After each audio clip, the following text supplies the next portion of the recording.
Welcome to another edition of the Tesla Roadster podcast sponsored by the Gruber Companies. Open source Roadster. What does it mean? Software diagnostics just got a boost. So we were all surprised on Twitter. X. Yes, on X. Yeah, on X. There was a tweet. What do you call that now? There was an X? I don't know. Oh, that's post. Post. There was a post on X. Okay. It was from Elon, and it said, Tesla Roadster is now open source. Whatever we have, you now have. And there was a link. And sure enough, these links took you to a website that opened up a whole bunch of information that we have all been waiting for a long time. Now, the reasons behind this are numerous, and people are doing a lot of speculation. So that's part of what I wanted to cover in this session was what led up to this. We have been talking to Tesla Corporate for many years about getting some of this type of information. Right. And the fundamental reasons are, look, we're helping the service centers. We're, doing diagnosing. We're doing deep dives into the electronics. We're fixing things by opening them up. And we need certain tools to make that easier. And the type of tools, of course, were proprietary for the longest time. Now, think proprietary. In 2010, a company in China wanted to get into the EV space, and they ended up having to buy 3-4 Tesla Roadsters in order to get that kind of intellectual property. Well, auto manufacturers don't give away information like this. It's unprecedented. So what happened last week was definitely something that auto manufacturers normally don't do. So let's go through the history here. We had gotten mixed responses to our request for information for many years, but the underlying message was we're assembling this information. We do plan to release it, and the first gyration of that was the release of owner's manuals. Right. There was a lot of information that was released for the Roadster community, but it didn't quite go into yet some of the more sophisticated schematics, diagnostics, software, test procedures and things like that. It turns out that one of our customers actually was instrumental in creating this release. And he said that he got Elon to open source everything for the Roadster. It's been in the works for months, and we kept a lid on it until it was done. But as of 10 minutes ago, it's all out there. And he was talking about that tweet, X, post, whatever you want to call it. He says, I bet that'll do something for resale values, huh? Well, we certainly hope so, because resale values have taken a downturn this year for a number of reasons. And the Roadster could definitely benefit from a shot in the arm for some valuation. Again, they said they meant to do it many months ago, but they've been busy with other things. But they feel that with this release, and it was a unanimous decision in corporate Tesla, that the community can now better support the cars along with the Tesla service options. There is a disclaimer, and it goes something like this. The information provided here is being provided as a courtesy to the Roadster enthusiasts and was created during the design phase of the Roadster for research and development. It is not manufacturer reference or repair or maintenance material. It may not accurately reflect the actual production models or parts sold. And then it goes on, if you use this information, it's your own responsibility to ensure that you follow all the laws and safety protocols, as we do not provide any warranties on any work done by non-Tesla personnel, whether or not you use the information provided here or not. You also understand that if you make or design parts or create new repairs or procedures based on this information, we will not take any responsibility for them, and they will not be genuine Tesla parts or accessories or Tesla-approved procedures. No, that tells me a couple of things here. We're starting to go through the process of unpacking all the information, and there's a lot of information to unpack in terms of what's been released. This first, of course, is legalese. Tesla's taking themselves off the hook. They're saying, "Here you go play, have fun, but if you break something, it's your fault." Right. Okay, good. Which is normal. Understood. The other thing, though, that second phrase that you mentioned, if you also understand that if you make or design parts or create new repairs or procedures, so on and so forth, that tells me that they have provided enough information to allow you to create or potentially recreate some of these parts that have been out of production and unavailable for years. Mm-hmm. True. That is an underlying message there. Now, after this was released, of course, it caught the industry, or at least the Roadster community, by storm, and a lot of questions came up. Mm-hmm. One of the first ones that I recorded is this because Tesla will shortly announce they will no longer provide any Roadster services? My response to that was, actually, I believe the exact opposite is true. When I thanked corporate Tesla upper management today for this kind gesture, this was their response: "We are going to continue more materials available as they become available.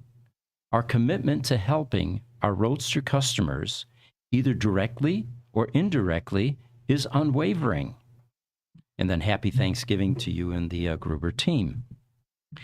So it looks like there is more information that will be released as time goes by, which doesn't surprise me, because when we started to unpack some of the information, we may not have gotten through all of it, but there did seem to be portions of it missing.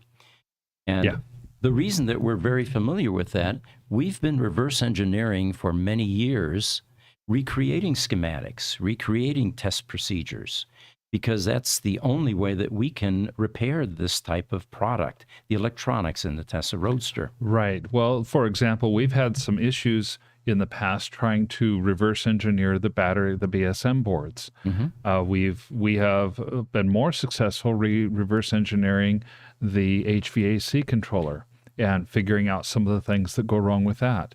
Those are two things that there are schematics for.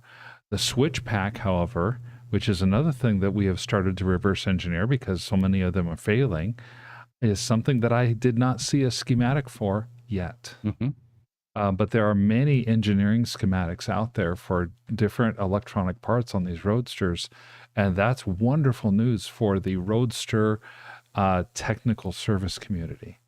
And one of the things that I was asked to do was to create a list of the things that aren't in that release, so that they can dig and try to find those types of that kind of documentation. One of the ones that jumps to mind immediately is some of this documentation is with the manufacturers of these products, like Eberspacher, for example, in Germany, for the HVAC controllers. And we are unable to get the schematics and the test points and the documentation from those manufacturers because it was developed for Tesla. It is proprietary, and we would need Tesla permission and information to get that. What we're going to do now is contact Tesla and tell them, look, here is some of the information that is not available. Here are the people that you need to get in front of to tell them you're giving them permission to release this. And then Tesla will most likely do the release themselves to all the rest of us out here trying to repair these cars and keep them running. Yeah. We have a couple of comments. Okay. On YouTube, The Mystic says, "Is this show sponsored?" No. It's sponsored by the Gruber companies, basically. Yeah. And it would be nice if we could do product placement and then get some revenue from that. But what we're doing here is voluntary.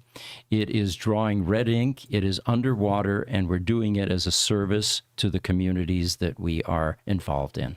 Yes. At least until Liquid Death steps in and gives us the sponsorship That's right. that we so we need desperately some deserve. sponsors for anybody out there. Right.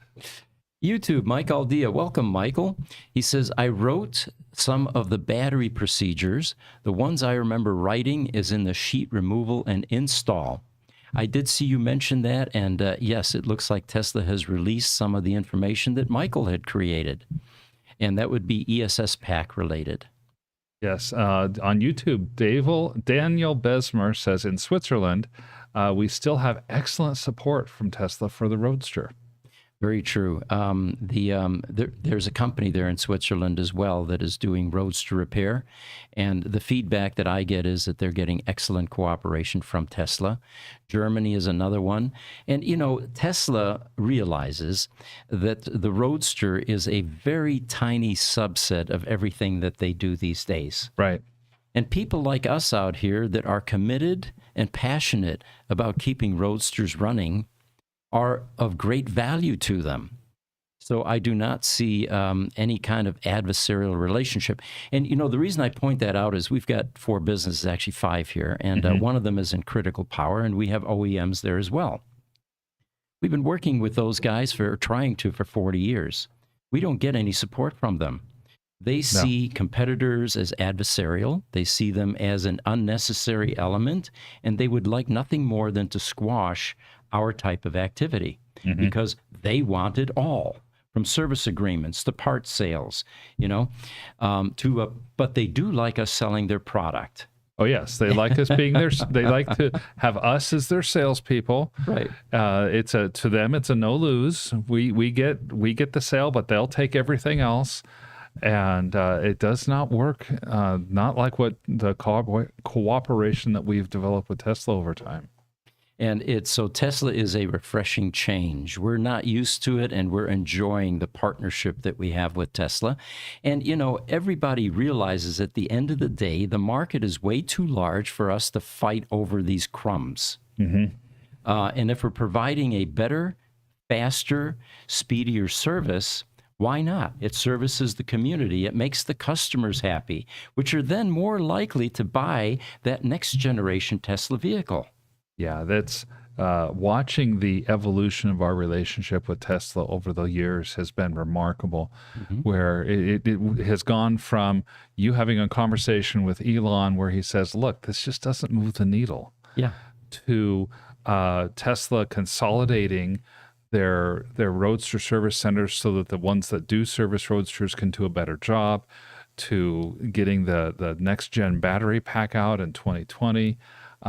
We've seen over time how Tesla has remarkably improved their support for the Tesla Roadster since about 2016 or so. And oftentimes with our assistance, our relationship with the Tempe Service Center, I guarantee that the Tempe Service Center does more 3.0 battery upgrades than any service center on the planet. Oh, sure. Because we feed them an enormous amount of cars. But that partnership is rock solid, and the net result is a better level of service for the customer. Yeah.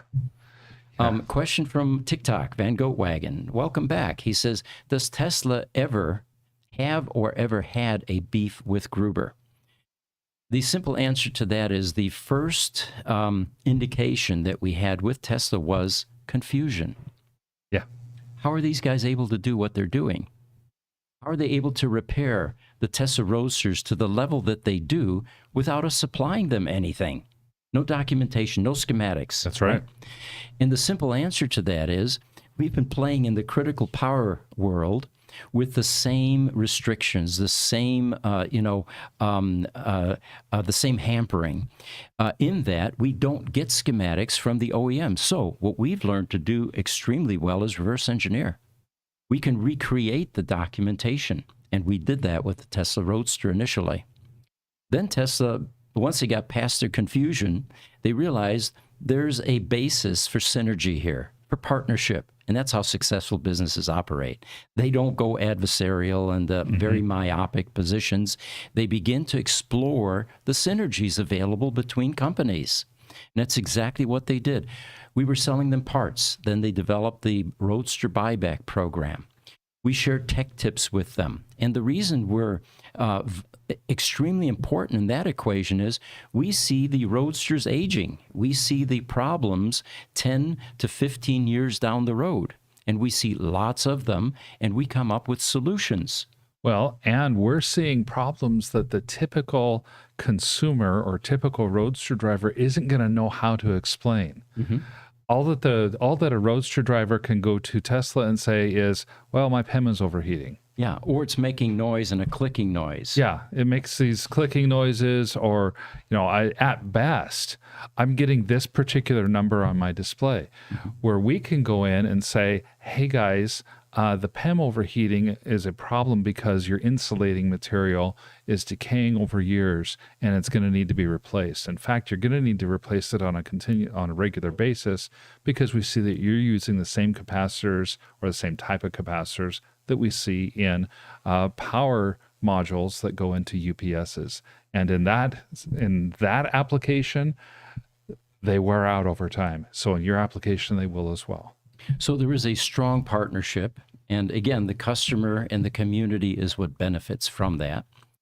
YouTube. Real quick here, Yeah. Pete. I wanted to pull this up for you guys so you can see. You're talking about the community and the amount of people potentially interested.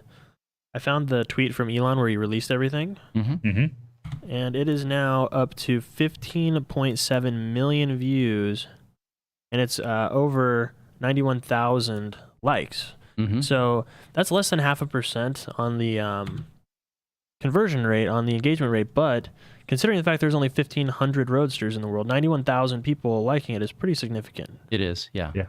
According to our census program, there are about 2,000 left or so, give or take. Okay, yeah. But yes, it's definitely been well received. And of course, the question now is the implication, or what are the ramifications of this? In other words, will the other auto manufacturers begin to do things like this? And will Tesla continue this program for their other platform cars? Those are great questions.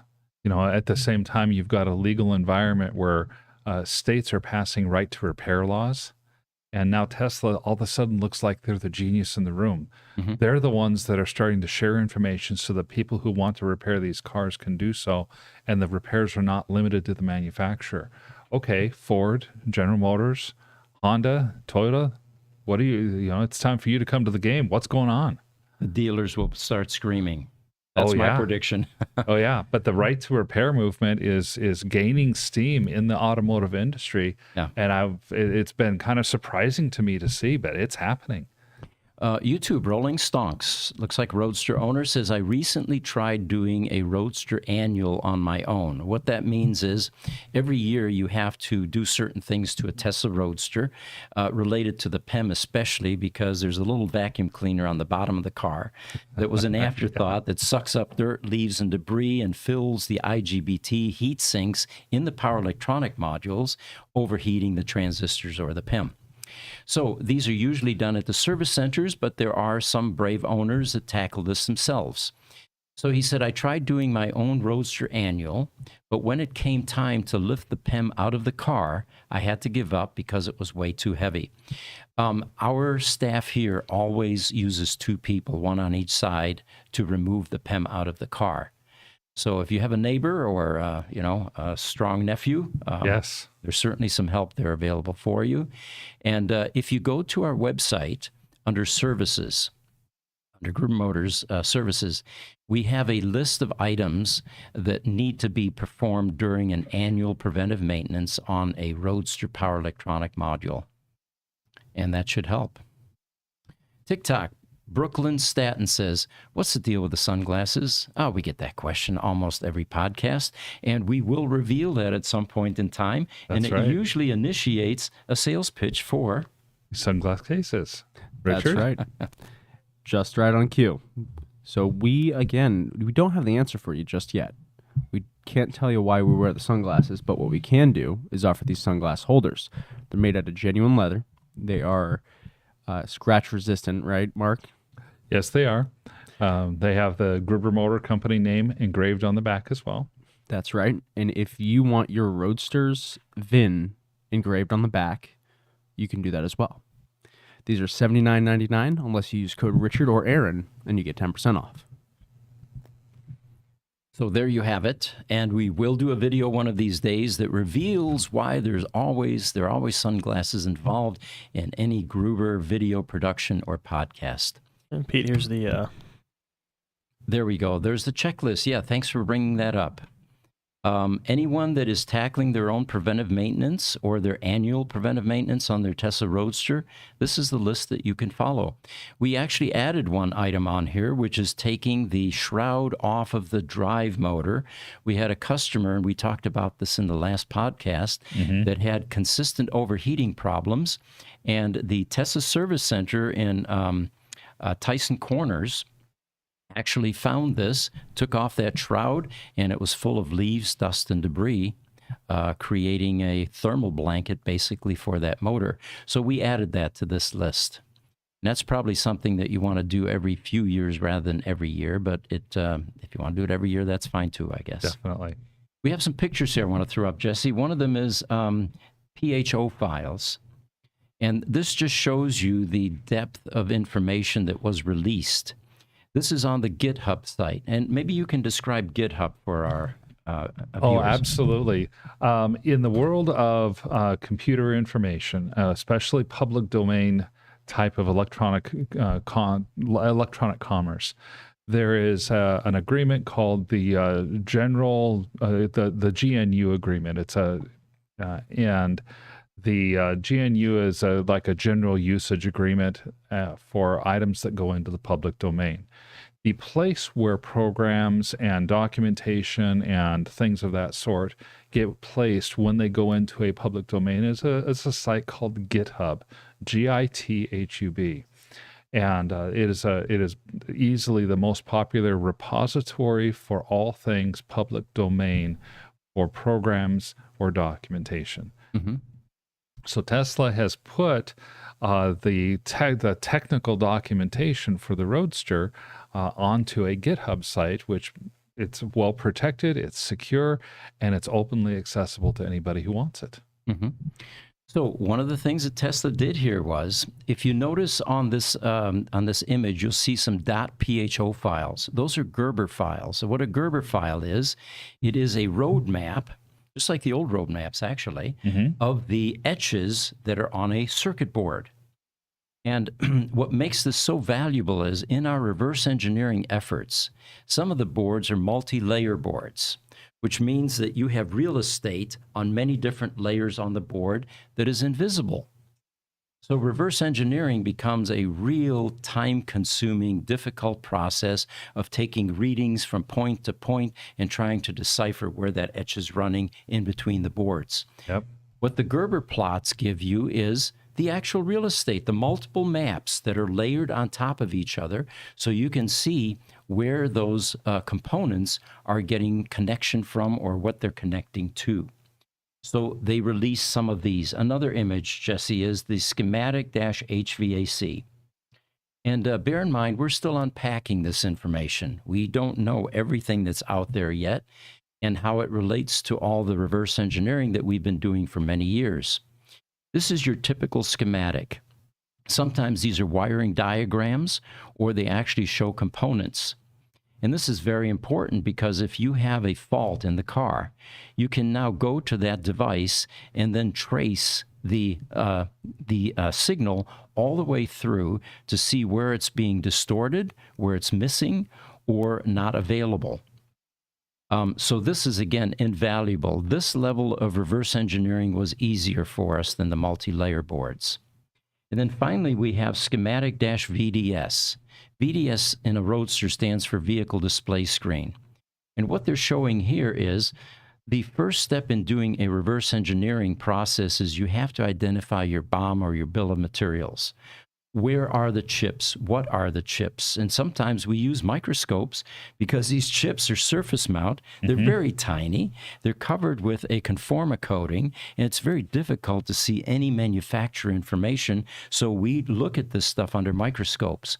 What Tesla has released here is a map or a layout of the vehicle display screen, which again is going to help us tremendously because these are the types of parts you cannot go to AutoZone to buy. You can't go to Amazon to buy. You can't even go to Tesla to buy these. These are restricted parts if they even have them. Right. So the only way to keep these cars alive oftentimes is to repair right down to component level. And that's where schematics, Gerbers, and these kind of layouts become just become invaluable. All right, we've got some additional comments here. Van Goat Wagon from Brook okay, they're talking about the Yeah, sunglasses. this is Van Goat Wagon and Brooklyn Staten talking back and forth, where Van Goat says the future is bright. Brooklyn laughs, and Van Goat gives a sunglass emoji. All right. So staying with some of this Roadster information. Question from Van Goat Wagon. Will keeping your Roadster plugged up keep it from bricking? Plugged in, I'm assuming, if not driven for long periods of time? We actually have an item here in the podcast, and this was off of Tesla Motors Club, where that question was raised. There was some advice given, and I'm going to try to get to it here in my long list of topics. And the question was, here we go. Recently, I visited a Tesla service center and discussed battery care. They recommended me to charge in range mode around once a month to optimize the battery. Well, we had not heard that, and the question was, are you guys doing this, the rest of the community? Mm-hmm. I remember some posts that mentioned that charging in range mode are harmful to the battery. Thus, I'm not sure this is a good recommendation. Our recommendation has always been, no one expected the Tesla Roadster battery to live beyond 10 years. J.B. Strobel, in a conversation years ago, was pleasantly surprised that his Roadster, which was the first ESS pack ever, had exceeded 10-year lifespan. And he said, we fundamentally don't know how long these are going to last. The book on multi-cell lithium-ion battery packs has not yet been written, and these predictions made. Right. What we're finding is that in order to flush out additional resistive cells, aggressive charging typically will do that. So we do not recommend doing range charging on marginalized battery packs. We'll talk about that more in a moment, because the 2016 packs are the first packs that appear to be going end of life, Right. and what we're seeing there. So the answer from someone else on Tesla Motors Club was, you do not need to range charge to balance the battery. That is just bad advice. The only reason to range charge for rebalancing is when the battery is so far out of balance, one brick can't maintain the minimum voltage required for balancing. But if that is happening, you have a bigger problem anyways. True, a resistive cell. Yeah. Yeah. Standard mode is plenty sufficient to keep it balanced. Just keep it plugged in, and it will wake up every 24 hours to charge and balance itself. Storage mode. Now, this was a great initial idea from Tesla to minimize the amount of charging on a battery, on a Roadster battery, if you were going on a trip and you didn't want to do full charges or even standard mode charges, and it kept the charge to a lower percentage level. But there were a lot of problems associated with this, because the distance from a range charge, from a storage charge to being bricked is very short and brief. Yeah. Isn't the storage charge somewhere around 25% or something like that? Somewhere in that range, yes. It's on our, it's in our newsletters, actually. For those of you interested, go to our website, newsletters, and there's a discussion about storage charge or the optimum charging levels. So they say he says standard mode is plenty sufficient to keep it balanced. Just keeping it plugged in will wake up every 24 hours and charge. Storage mode does not balance at all. After a long time in storage mode, the battery can be so far out of spec, it can take weeks to recover. So there's another reason not to use storage charge. The primary reason is if you're going to go on vacation and you don't have the ability to keep an eye on your Roadster, in storage mode, it can brick within days or a week or two. It's fairly quick because you don't have a high enough state of charge. Yeah. Can I take this next comment? Oh, absolutely. Okay, it's on Facebook from Lloyd Camry. And Lloyd, first, thank you for joining us. He says, I never hear any EV problems with Ford, Chevy, or Chrysler. And I don't even have to look up to get some response back to you, Lloyd. Ford has recalled virtually every one of their Mustang Mach-E's for battery problems. Ford had to stop production of the F-150 Lightning because of battery fire problems. Chevrolet had to replace all the batteries from their Chevy Bolts from 2018 to 2021 due to battery fires because of poorly constructed battery packs. The early Chevy Bolt owners who lost their Chevy Bolts are actually in a class action lawsuit against Chevrolet for that very reason. Chrysler, do you know of any Chrysler EVs right off the top of your head? Stellantis. I don't think they have entered the EV space, so there is no news about them yet. There's that new Dodge Challenger. They've got the new Dodge yeah. Challenger coming up. They've got the Ram Revolution coming up. They've got some really exciting products, but they haven't even entered the space yet. So there's a short list of some EV problems, and they in the EV community, they're very well known. I'm not sure I've heard of any maker of electric vehicles who has vehicles here in the States that has not had at least some kind of problems with their vehicles. You know, in a discussion with Martin Eberhardt years ago, he had speculated that while these problems were occurring, all the recalls on the batteries, he said, you know, the only thing that comes to mind for me is when we were developing the Tesla Roadster, the 1,000-pound battery had never been attempted before. They were using small they were using laptop batteries inside his ebook business, and there were maybe a half a dozen at best. Yeah. Right. Just like your power tools, for example. But no one had ever taken 6,831 lithium-ion cells, connected them in series and parallel, and then tried to use them to power a car. He says that they agonized over the design. They had multiple iterations because they had no idea how this battery would fare out in the real world. A collision, a puncture, a driving it into a lake.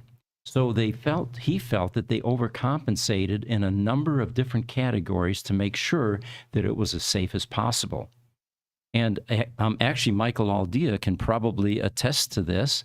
There was an enormous amount of research and development that went into that ESS pack for the Roadster as a result. Well, he felt that these other manufacturers, in a rush to bring product to market, may not have gone through that same lengthy design process that Tesla did with the Tesla Roadster. Okay. And of course, all of these recalls, definitely point to a common denominator. Yeah, they definitely do. And we have a couple more comments about this as well.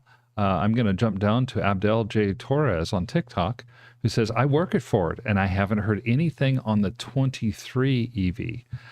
That's possible. It's the 2022 Mustang that had the recall and issues.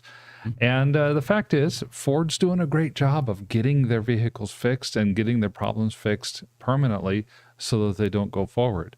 But there have been problems in the past. Tesla's had problems in the past as well. And it looks like Michael's chiming in. Now, he is the ESS expert, having worked on many Tesla Roadster batteries. He says brick balancing operates above 80%.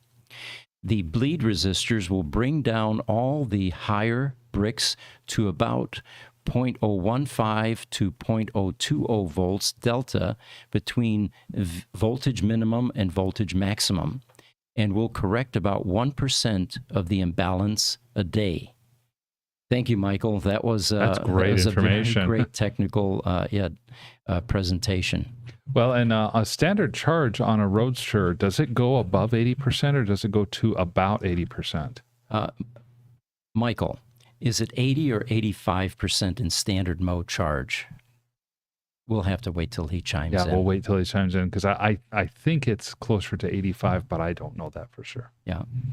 On Instagram, CH215714N says, hello, Sunglass Boys. TikTok. Okay, we've got that. YouTube, Niels is joining us. Thank you, Niels. You were in our last podcast as well from Denmark. Stellantis sells several EV models, even took top spot on Germany in September. For example, Opel Corsa, Fiat E500, and Opel Mokka. Okay, those are cars that we don't... I I might have seen the Fiat E-Series car here, which would be a Stellantis. I have the Opel is not here in the United States, though. Moving along here, Chris Rosa in Germany pointed out something 5 days ago. He said, we disassembled today a brand new Tesla Roadster 3.0 battery, Rev B. Mm-hmm. We found out that it is built with LGE, one long part number, cells, assuming now that these are LG cells. Now, no one was 100% certain what kind or what the manufacturer of the cells is in the new 3.0 battery packs that are being put into Tesla Roadsters. So Chris may be onto something here. We had another comment, and this is from a Roadster owner who says, as someone who is getting one installed in 2 weeks, is this good or bad? And there was no answer to that. And then there was another Roadster owner. He says, I have a partially dead early 3.0 battery pack, the 2016 version, and a long wait for the new pack from Tesla. By the way, the wait currently, let's address that for a moment, is not that bad. We're looking at 3 to 6 months here locally. And I've heard that from other customers across the country. But he's asking, is there someone out there who could just replace all the cells in my pack? I'm in California.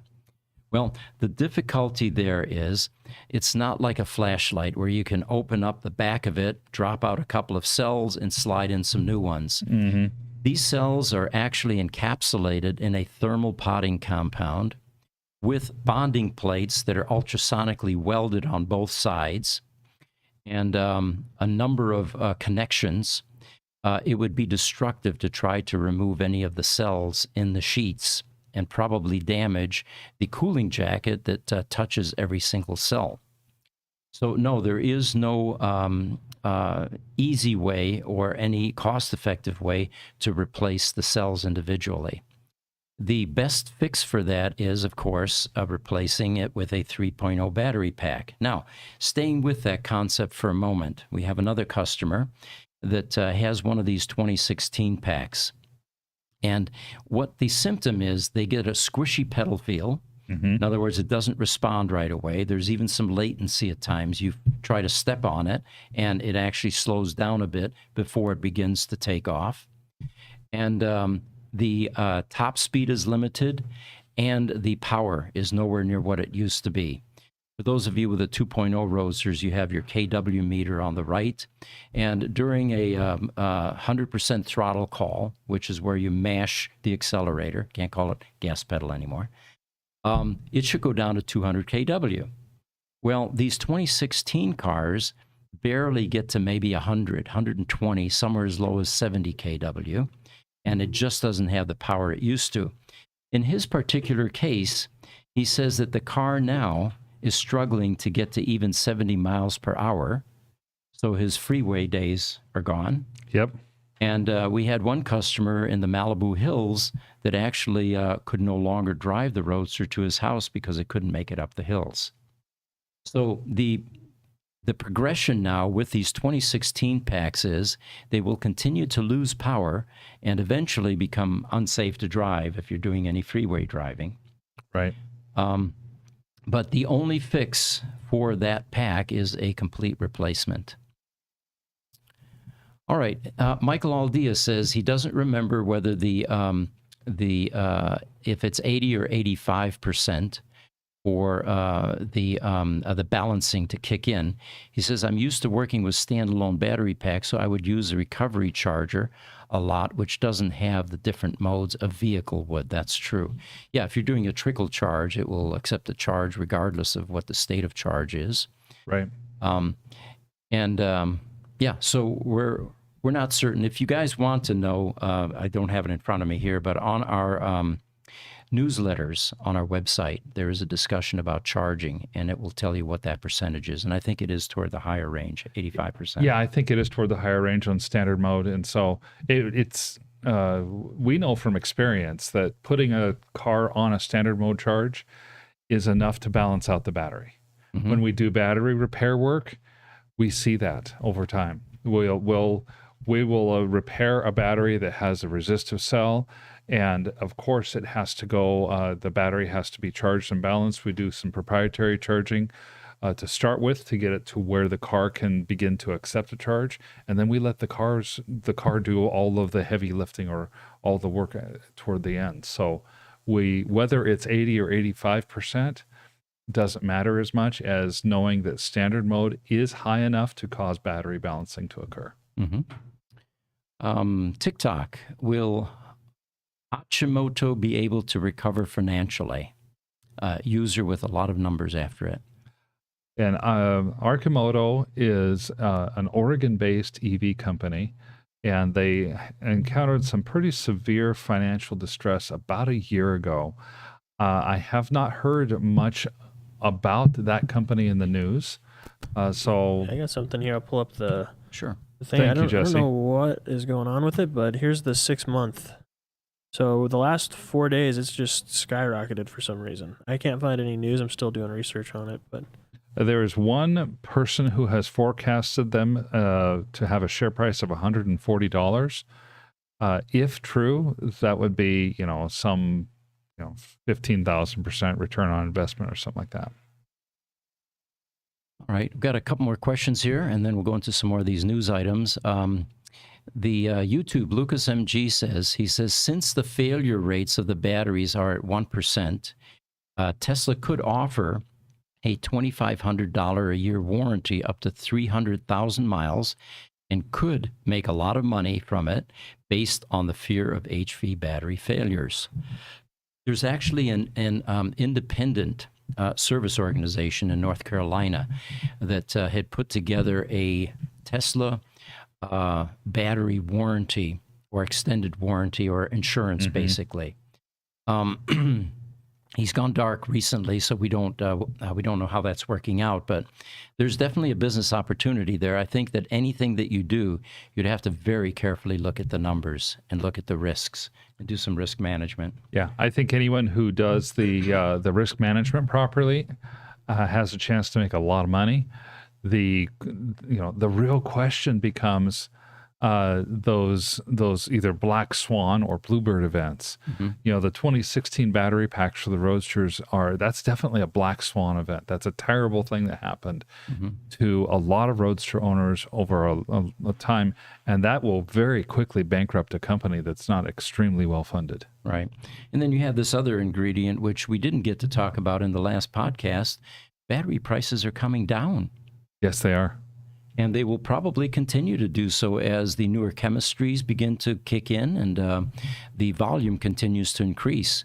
So at some point in time, these kinds of insurance programs may no longer be attractive. Yeah, it may become less viable to have the insurance companies. And I know part of it is simply that, you look back 2 or 3 years ago and people are saying the sky is falling, we're going to run out of lithium in 5 years, and we don't know what we're going to do. Well, now you fast forward these 2 or 3 years, and you have, a lithium deposit in Louisiana that could have potentially enough lithium being pumped out of the ground by Exxon to build 50 million car batteries.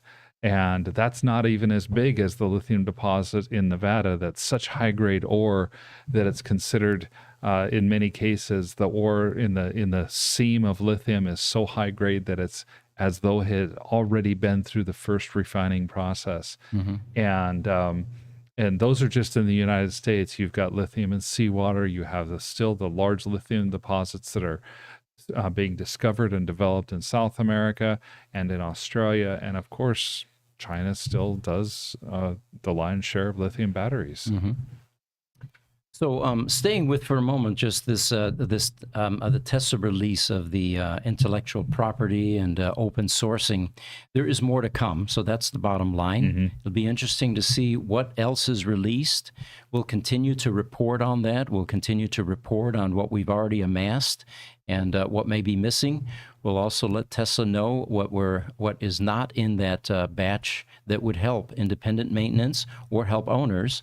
And you had some thoughts about the usefulness of this type of information. Oh, absolutely. There are 3 sections here on the service.tesla.com/roadster website. Can we bring up an image, guys? It's called website page, and then our viewers can actually see what was released. Yeah, that while you're bringing that up, the top section of that website is going to be very end user friendly. It's owner's manuals, um, and it's things like limited warranty, owner's manuals, roadside assistance, our documentation that came with the Roadster when it was sold. But it's all versions of Roadsters. Underneath that is a section called Toolbox Articles. I started to delve into these PDF documents and found that they're going to be somewhat helpful for the Roadster enthusiast or the Roadster driver. They're going to be hugely helpful for those of us who are in the service industry, though. This is basically Tesla's knowledge base of here's what a Roadster alert code is, here are the steps that we take to fix that alert code, and here are the results that we get. And so we've been developing a knowledge base like this for our Tesla Roadster for years. And this is going to overlay and be basically a superset, because it looks like every single Roadster alert code has been documented along with the proper procedures that need to be taken to diagnose and eventually repair the issue. So that's a lot of information that that no service organization has, and that's going to take weeks, months, or possibly years to really digest and get through. Invaluable reference information. Then at the bottom of that web page, right about where my hand is now, is a section called Research and Development Documents. That is not going to be much use to the end user, to the person who's driving a Roadster. It's things like the engineering drawings that you've brought up, the vehicle display screen system that you had brought up. The one thing that I really, really liked on that again is going to help us as a service organization, interpretation of all of the CAN bus signals that are running across the different CAN buses for the Roadster are included as part of the documentation for this. So now you get a CAN bus key ID and maybe a 0, a 1, or a 2.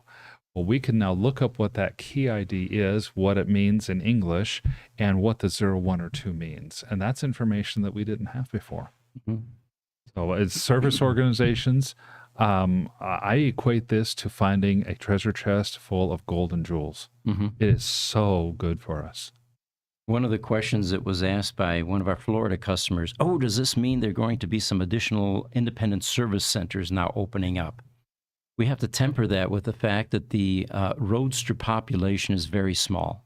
Right. And you can't really build a business around fixing Roadsters. It's difficult even for us who has, 3 to 5 Roadsters coming in every week. What this will do is it will allow some of the owners to become more involved in their service needs. And that's a definite plus. It's definitely going to be a plus for that. The fact that so many Roadster owners, because it's a small community, they're all enthusiasts to some level. They had to be, yes. Yeah. In order to successfully have their car and drive it, you had to be an enthusiast, because most people don't know about your car or your type of car. It's not like you're driving a pickup truck down the road, and if you break down, 6 of the next 10 people that drive by are going to have the same brand, model, and year of pickup truck that you have. Right. So for the people who are in the enthusiasts, there's going to be a lot of really good information here. But again, for the people who are in service centers, it's a gold mine. And if there was a larger population of cars, much larger, this would also feed aftermarket activity. Now people can engineer add-ons and enhancements to the car. But again, because of the small population, I don't foresee a large faction that will dive into this information and begin to make aftermarket products. Customer base just isn't large enough.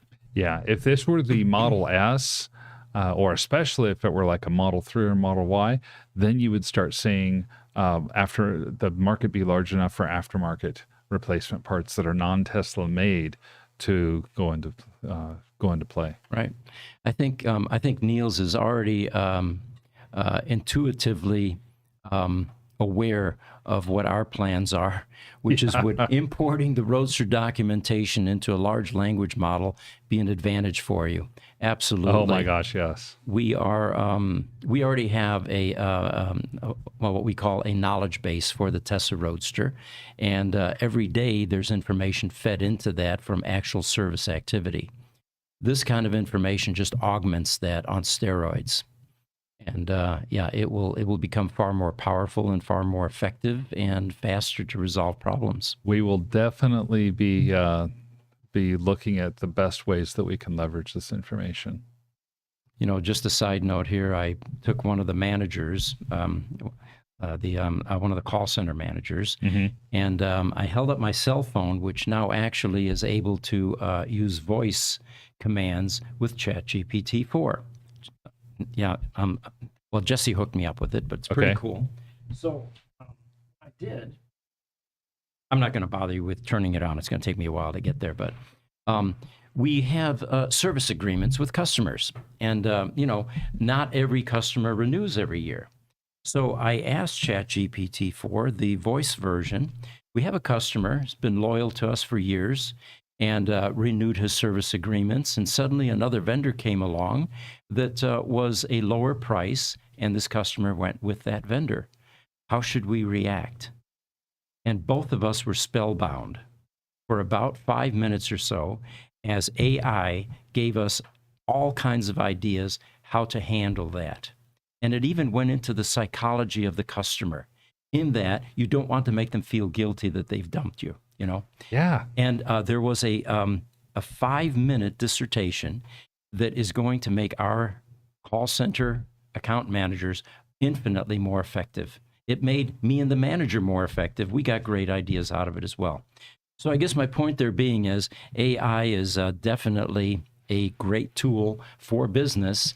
And as people have started to point out, the businesses that will survive are the ones that avail themselves of this capability rather than, run from it and hide. You need to embrace it, you need to adopt it, and you need to learn how to coexist with it and use that augmentation. Seeing how ChatGPT has been able to learn based on information that we feed it, is it possible that we could begin feeding it information from this Tesla Roadster documentation, and it could digest it and put it together in a manner for us, where we could then ask questions of it, and it would feed back that information to us after it has looked at it, indexed it, and figured it out? Well, it's already happening. The release of this information now being public on a website makes it available to AI. Yeah. And so that's already occurring. And so it used to be on a secure server somewhere back at Tesla corporate behind curtains and walls. Does ChatGPT 4 work off of current internet now and not it just? Does. It does. Bard and ChatGPT 4. It's going to discover this. So you can type in, like with a Tesla Model S, what is a BMS_U18 error code, and it will go out and it will literally tell you the various sites that it's scrubbing information from, that it's crawling. Wow. Anyway, exciting time to be alive. Very, very cool stuff. So you're on track, Niels. We're going to use it, and actually, we are going to implement AI at the desktop here shortly in our companies. We have another picture here, Jesse. If you can throw up part sales.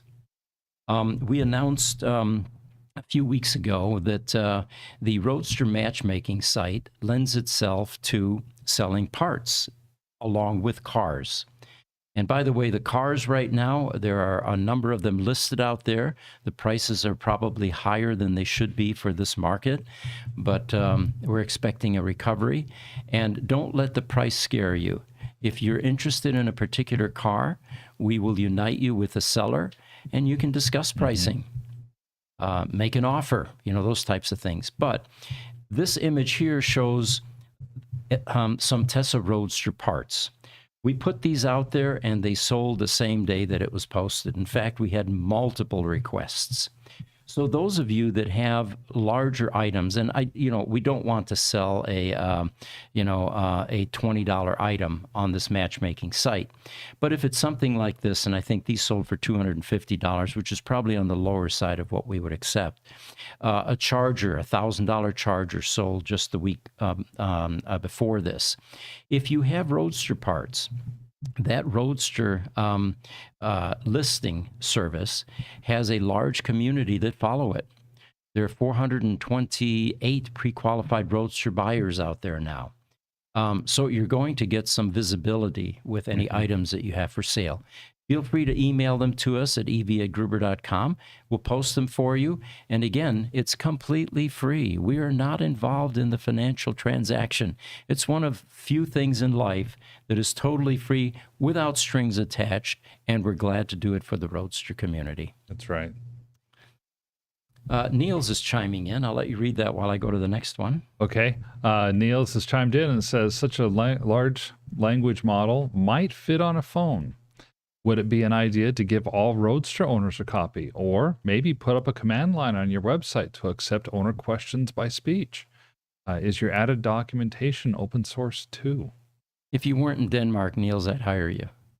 You've got great ideas. Those are such good ideas. He's thinking way ahead. All right, here's another news item, and this was a headline. Why Teslas totaled in the U.S. are mysteriously reincarnated in Ukraine. Well, there are some fearless mechanics in Ukraine, and I don't think it's a large-scale, operation. But yes, it is true that some of these Eastern European countries are more than willing to take our discards that appear to not be repairable from the auctions and put them back on the road. Another thing that helps is in those countries, they don't have that stigma and that restriction for salvage cars. Right. So those cars can actually be put back into full ownership without any restrictions. The real question is, if there's a Tesla service center there, will they work on that salvage car? That would be a good question. I see what we were doing when we were starting our business with Gruber Motors, how we would buy some water-damaged Model S's, and the insurance companies are afraid of what they don't know. Mm-hmm. And to them, risk is money. They would rather take, if they think that the lower risk or the lower cost risk is to total a car, that's what they'll do, even if there's nothing really wrong with the car. Mm-hmm. In more than one occasion, we got flood damaged, or we received flood damaged Teslas from transport that we drove off the transport. Because they dried up enough by the time they got here, yes. Yeah, because they, exactly. And so, hearing about Ukrainians and other Eastern Europeans being able to repair Teslas that are deemed unrepairable totally makes sense. Mm-hmm. Now, before you guys get too excited, we had winners and losers. The overall result of our buying, 22 Model S's in 2017, hurricane damaged cars, it was a mixture. It was probably 50-50, and there were some serious duds in there. We had one. We paid way too much for it, and it actually had saltwater damage. They must have driven it into the ocean, is the only thing I can surmise, because there were barnacles on the chargers underneath the rear seat. That car was not restorable. By the time you get salt water traversing through that car, every wiring harness, everything that had any kind of electricity flowing through it was doing electroplating and just destroying the boards, the cables, all of that. Yeah, that was for as sad as that one was, and that was one of our two most expensive cars. Mm-hmm. The other one of our most expensive cars was a white cream puff that drove off the trailer, and I drive it now. Yeah, 5 years later. P100D, and those seats, the white leather seats, buttery, cushy. Oh, it's a wonderful car. So we've got a couple more pictures to throw up here for the Roadster community. There's one called Norway Wheels, guys, and this is a customer in Norway that has a set of 4 Tesla, what he calls sport rims. And if you're looking for wheels, it would be, I don't think it's cost effective to transport them to the U.S., but those of you watching in Europe, if you need a set of wheels, this particular customer posted on one of the Facebook Tesla Roadster sites. You can find it there. In fact, there's a phone number there if you're interested as well. They're shipping from Oslo, Norway. Then we've got another picture of a car, which turns out I did not put out here. Let's see if I put it in the... I did not. All right, well, I'm just going to tell you about it then. How's that? Mm-hmm. This is a Roadster that belonged to George Foreman. Same guy that makes what, the hamburger grill? Yeah, the George Foreman electric grill. Okay, all right. This one's being auctioned off. It's no reserve, and it's through Haggerty.com. By the way, Haggerty, their auction house, is affiliated with Bring a Trailer. In fact, Haggerty owns Bring a Trailer. So I was surprised that they didn't pump this through Bring a Trailer. It has 447 miles on the odometer, according to this report. And the VIN is 151, so it's a 1.5 Roadster. It is also bricked, not running. And some of the people pointed out that for a low-mileage Roadster, it looks like the assistants didn't do a good job of keeping it flawless. There are allegedly long scratch marks on the paint, and it is missing some knobs. Another a comment here was a South Carolina employee told him that one of his sons overseeing it the last time it was in for service, or was overseeing it the last time. So the sons look like they're selling it. Mm-hmm. And here's a fun fact, he says. All 5 of his sons are named George. Oh, my gosh. It's got to be confusing, right? Did they number them? Probably. Oh. But for those of you interested in getting into a brick Roadster, low mileage, VIN 151, it's going to be on the Haggerty auction site, and it is no reserve. So you may get a bargain there. It's definitely a very interesting car. I'm wondering if Haggerty kept it because they felt like the celebrity factor would make it sell for a higher price. You know, that always plays into these kinds of sales, is if it is a celebrity. And is George a celebrity? I don't know. We'll find out. He's been pretty well known over the years, so Yeah. I wouldn't be surprised. I have another picture to throw up. This is a Tesla Roadster tip that came in from another customer. It's called FOB, F-O-B. And these... So, we are over time here. Yeah, yep. The key fobs for the Tesla Roadster. We have tried for years to identify a vendor for these, find the original vendor. We even went to Lotus, got the plant manager to agree that they can help us. And it turns out that once they did some research, they weren't able to get fobs because they said that was one of the areas that Tesla took over, and they don't know which vendor they had make these for them. But what's happening as these fobs age, and the keys themselves, we have the blanks, but we don't have the actual electronics in the fob yet. We haven't given up looking. But in this particular case, if you can throw up FOB, Jesse, the customer lost the little decal that's on the button. And someone pointed out, why don't you just go on eBay and buy a valve stem cap? Some of them actually look very close to what was on that key originally. The ones that we have in stock are aluminum, and you'd have to cut off the piece, the top piece, which isn't impossible, but it would look pretty good, I think. This is probably too small for anybody to see. But it is a valve stem. Get them on eBay, and you could super glue that onto that key fob and make it look somewhat like it did when it was operational and new. All right. The new Roadster. There was some discussion about the new Roadster, and this article said we're certainly, or this is Elon saying, we're certainly testing the patience of our reservation holders. He did say that the final design and engineering of the new Roadster will be completed by the end of 2023, so this year, which means the vehicle should reach production by the end of 2024. So it looks like you've got another year to wait, and this is a tentative date. And it is important to note that the Cybertruck, which is set to begin deliveries in just a few days, is expected to be a challenging project for Tesla.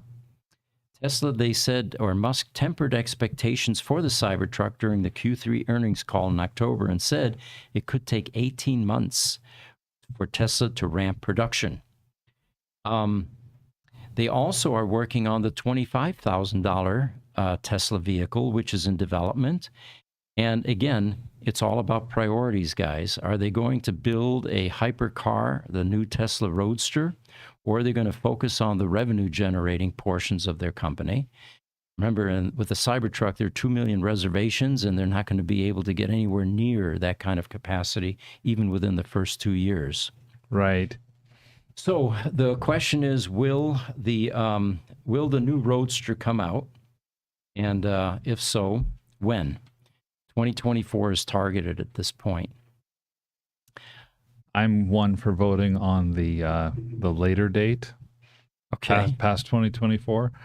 At some point, the Cybertruck has been so good at giving press to Tesla that it serves a marketing function that's really, really important. If Tesla finds themselves in a situation where they don't have that thing to really generate the marketing buzz, finishing up the engineering and getting the new Roadster out would be a great way, or even dropping information about that Roadster would be a great way to keep them in the news. So as we had mentioned at the beginning of this podcast, we are going to continue to provide any news regarding this release. And as new software, information, documentation gets released, we'll certainly be on the forefront of that. Any new communication from Tesla, we'll share with you. And again, we think that this is a real game changer in the auto community. It is hopefully going to inspire other auto manufacturers to do similar things. We certainly hope so. Looks like we're coming to the end of this Roadster podcast. We appreciate everyone joining us, and we will see you next week. Tomorrow is our AI podcast, and Friday is the Gruber Power Hour. I will not be completely surprised if we decide to spend a little bit of time down here Thursday in response to the Cybertruck, if there's a big breaking news on Cybertrucks. Good point. So we're not going to promise it because we don't know. But if something big comes out, you would be able to catch us then. So look for us potentially Thursday. We appreciate you joining us. We'll see you next week.